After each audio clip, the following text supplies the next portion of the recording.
You collapse into bed, exhausted, but your mind immediately starts racing. You finally have a free weekend, but instead of relaxing, you feel guilty for not being productive.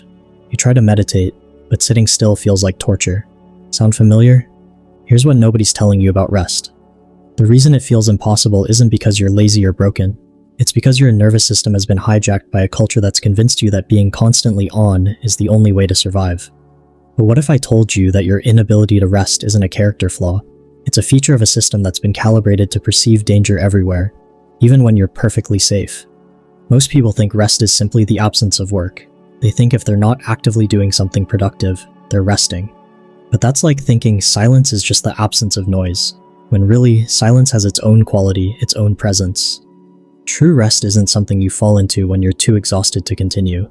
True rest is an active state that requires your nervous system to feel safe enough to actually let go. But here's the problem. Your nervous system doesn't know the difference between a deadline at work and a genuine emergency. It doesn't distinguish between a difficult conversation with your partner and an actual threat to your safety. To your internal alarm system, activation is activation, and rest is a luxury you can't afford when danger feels imminent. So your system stays activated, your breathing becomes shallow, your thoughts keep cycling, your body holds tension in places you don't even realize. You're running on stress hormones and mental momentum, wondering why everyone else seems to have figured out how to relax while you feel like you're constantly braced for impact. You've probably tried everything. Meditation apps that make your skin crawl, yoga classes where you spend the entire time planning your to-do list, vacations that feel more stressful than staying home because now you're behind on everything, bubble baths that turn into anxiety spirals about all the time you're wasting. But here's what most wellness advice gets completely wrong. They're trying to teach you techniques to rest without first addressing why your system won't let you rest in the first place. Your nervous system isn't malfunctioning. It's actually working perfectly for the environment it thinks you're in. Somewhere along the way, your system learned that being constantly alert, always prepared, continuously scanning for problems was the key to your survival.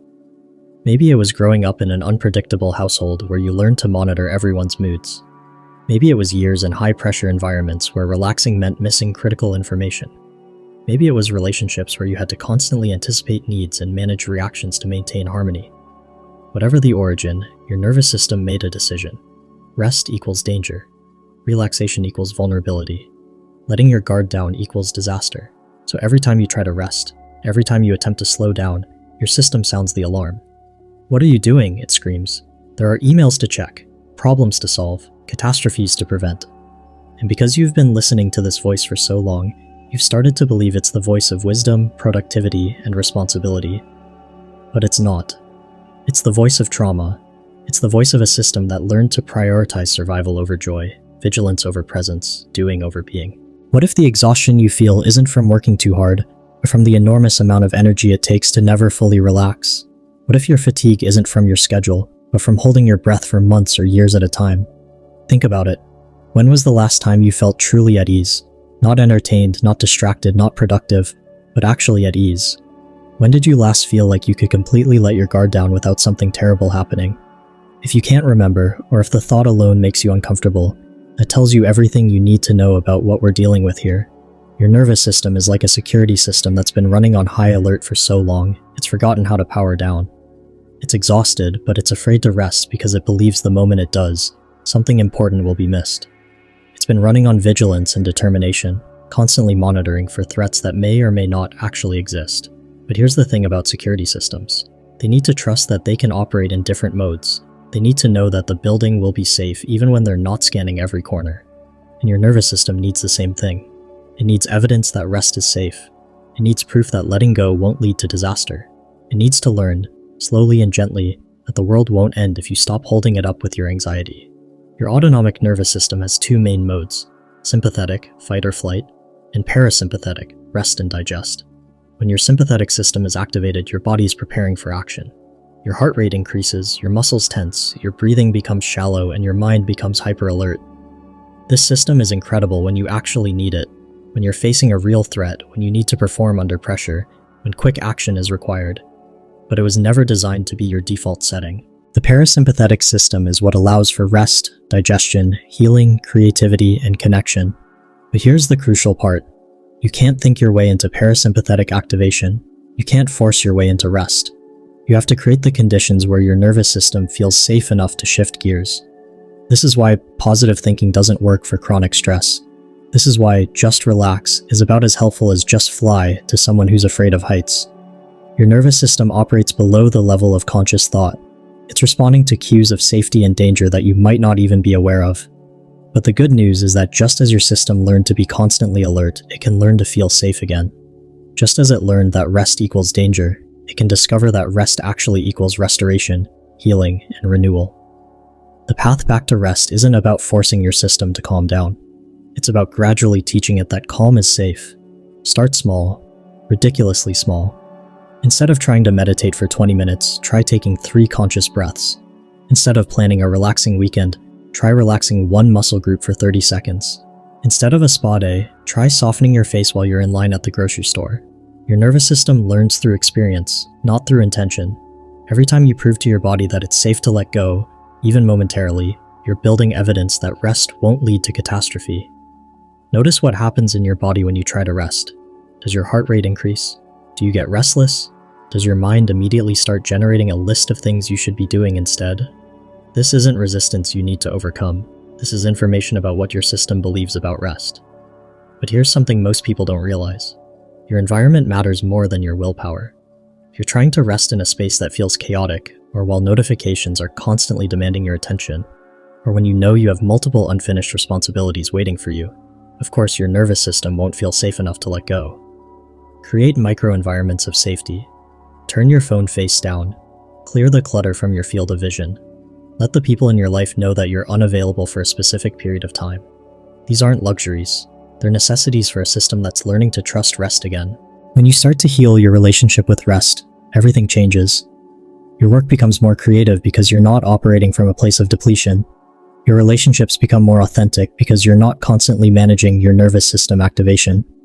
Your decision-making improves because you're not always in crisis mode. But perhaps most importantly, you start to remember who you are beneath all the doing, achieving, and striving. You rediscover parts of yourself that got buried under years of productivity culture and survival mode. Rest isn't the reward you get after you've earned it through exhaustion. Rest is the foundation that makes everything else possible. It's not something you do after all your work is finished, because if you're anything like most people, your work is never finished. Rest is a radical act in a culture that profits from your exhaustion. It's a declaration that your worth isn't tied to your productivity, that your value doesn't depend on how much you can accomplish in a day, that you deserve care and restoration simply because you exist. Rewiring your relationship with rest isn't a quick fix, it's a practice. It's the daily choice to prioritize your nervous system's needs over society's demands. It's learning to recognize the difference between productive action and anxious doing.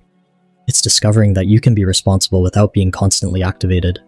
Some days will be easier than others. Some days your nervous system will remember how to rest, and some days it will forget again. This isn't failure, it's the natural process of learning something new. Be patient with yourself. Your system didn't learn to be constantly alert overnight, and it won't learn to rest overnight either. But every moment you choose ease over anxiety, every time you prioritize restoration over productivity, every breath you take without an agenda, you're teaching your nervous system that it's safe to come home to itself. Start today, not with a grand plan or a complete overhaul of your life, but with this moment right now. As you're listening to this, let your breathing slow down just slightly. Notice where you're holding tension and see if you can soften those areas. Take a breath that reaches a little deeper than the last one. Notice that the world doesn't end when you do this. Notice that nothing terrible happens when you let your guard down for just a second. This is how you begin, one safe moment at a time. Your nervous system has been working so hard to keep you safe, and it deserves your compassion, not your frustration. It deserves to learn that safety can include rest, that protection can include peace, that survival can include joy. If what I'm sharing resonates with you, if you recognize your own struggle in these words, then I want you to know you're not alone, and more importantly, you're not broken. Your system is responding exactly as it was designed to. It just needs updated information about what safety looks like now. In the comments, I want you to write, "Rest is safe," if you're ready to start rewiring your relationship with rest. Sometimes we need to hear ourselves say it before we can believe it, and if you're ready to go deeper into understanding your nervous system and learning practical tools for regulation, I've created a comprehensive guide called The Safety Switch. This ebook will help you understand why your system responds the way it does and give you concrete strategies for teaching it that safety and rest can coexist. The link is in the description, and remember, investing in your nervous system health isn't selfish. It's the foundation that allows you to show up fully for everything and everyone that matters to you. Your life is waiting for you to feel safe enough to truly live it. The time to start is now.